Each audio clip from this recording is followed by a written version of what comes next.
Hello, what's up mga idol, mga lods? Mayroon nga pala akong pork na laman dyan at saka bones. Yan pala yung gulay ko, kangkong at saka okra with siling green. Yun, mayroon pala din yan gabi. Shout out pala dyan sa kapatid ko na tinulungan na ako para mas mabilis. Siya pala naghugas yan mga idol at mga lods sa mga gulay at nagbalat. Yun, ako naman pinipare ko yung pork dito sa pressure cooker. Nilagay ko lang pala tsaka binudbudan ko ng pamintang buo. Hinugasan ko na pala ng maigian mga idol at mga loads at luluto tayo. Nilagyan ko na din ng asin. Yan pala yung ating gulay. Kangkong okra plus yan gapi, sinigang mix at 2 perasong siling green.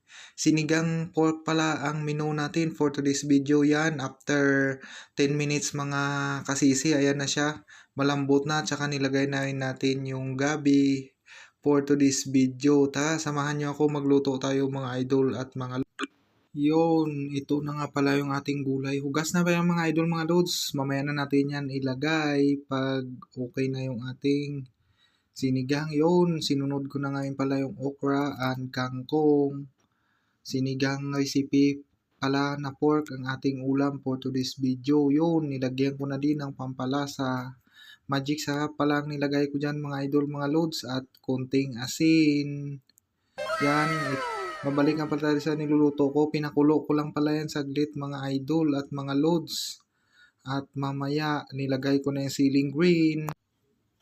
Yun, nilagay ko na din pala ang sinigang powder.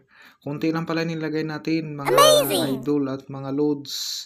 At saktong-sakto lang yung asim. Samahan nyo ako. Eventually.